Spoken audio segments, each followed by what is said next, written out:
चलिए आज पढ़ते हैं सामाजिक विज्ञान कक्षा 10 क्लास 10th का। आज पढ़ेंगे भूगोल। भूगोल का पहला पाठ में एक टॉपिक आता है मृदा संसाधन। मृदा संसाधन 4 प्रकार की मृदाओं के बारे में बताया गया है, जिसमें पहला आता है जलोढ़ मृदा। जलोढ़ मृदा के बारे में आज पढ़ेंगे। जलोढ़ मृदा उसमें बुक में देखेंगे तो थोड़ा सा बड़ा दिया है, हमने इसको टॉपिक में करके छोटा छोटा करके आपके सामने पेश किया है, देखिएगा। जलोढ़ मृदा के बारे में पढ़ेंगे आज। मृदा संसाधन में जलोढ़ मृदा आता है। पहला नंबर आता है कि जलोढ़ मृदा यह देश की महत्वपूर्ण मृदा है। जलोढ़ मृदा क्या है? यह देश की महत्वपूर्ण मृदा है क्योंकि यह संपूर्ण उत्तरी मैदान जलोढ़ मृदा से बनी है। जो हमारा भारत है, भारत का उत्तरी मैदान, संपूर्ण उत्तरी मैदान जलोढ़ मृदा से बनी है। दूसरा, यह मृदा हिमालय के 3 महत्वपूर्ण नदी तंत्रों से मिलकर बनी है। कितने नदी तंत्रों से? 3 नदी तंत्र। चूंकि यह उत्तरी मैदान है, उत्तरी मैदान मतलब यह हिमालय से निकलने वाली नदियों से मिलकर बनी है, तो हिमालय से महत्वपूर्ण 3 नदी निकली। नदी तंत्र जैसे कह सकते हैं मृदा हिमालय के 3 महत्वपूर्ण नदी तंत्र सिंधु, गंगा और ब्रह्मपुत्र से के निक्षेपों से बनी है। कहने का मतलब यह है कि जो हिमालय से सिंधु, गंगा, ब्रह्मपुत्र नदी निकलती है, इनके बहाव से जो निक्षेप बनते हैं उन निक्षेपों से ये मिट्टी बनी है।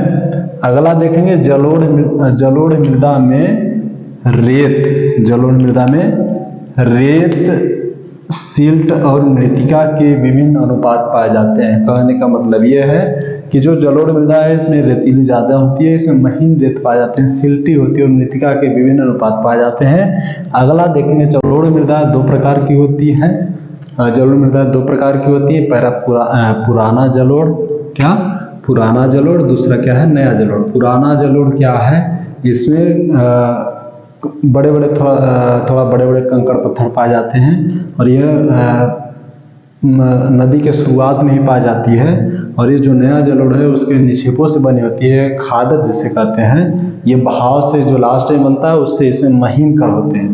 पुराने जलोढ़ में क्या समझा? पुराने जलोढ़ में थोड़ा सा बड़े बड़े कंकड़ पत्थर होते हैं और नया जलोढ़ है जो नया निक्षेपों से बनी होती है, उसे खादर भी कहते हैं, इसमें महीन कण होते हैं। ठीक है। अगला देखेंगे जलोढ़ मृदाएं पोटास, फास्फोरस और चूना युक्त होती है। कहने का मतलब यह है कि जलोढ़ मृदा में पोटास, फास्फोरस और चूना ज़्यादा पाया जाता है। इन मृदाओं में यानी जलोढ़ मृदा में सबसे ज़्यादा खेती का होता है गन्ना की। काहे का? गन्ना का, चावल का, गेहूं का और अन्य अनाज जैसे दलहन। दलहन में क्या है? अरहर, उड़द और ऐसे दलहनी चीज़ हो गई। कहने का मतलब यह है कि जलोढ़ मृदा में अधिकतर हम अनाज उगा सकते हैं क्योंकि यह देश के संपूर्ण अधिकतर भागों में पाई जाती है और सबसे महत्वपूर्ण मृदा है। आगे देखेंगे जलोढ़ मृदा वाले क्षेत्र में जनसंख्या घनत्व ज़्यादा होती है। क्यों? क्योंकि जलोढ़ मृदा कृषि के लिए उपजाऊ है या नदी की किनारों पर ज़्यादा पाई जाती है और उत्तरी मैदान मतलब उत्तरी मैदान में पाई जाती है और इधर जनसंख्या ज़्यादा है क्योंकि कृषि उपज के लिए ज़्यादा उपयोगी है।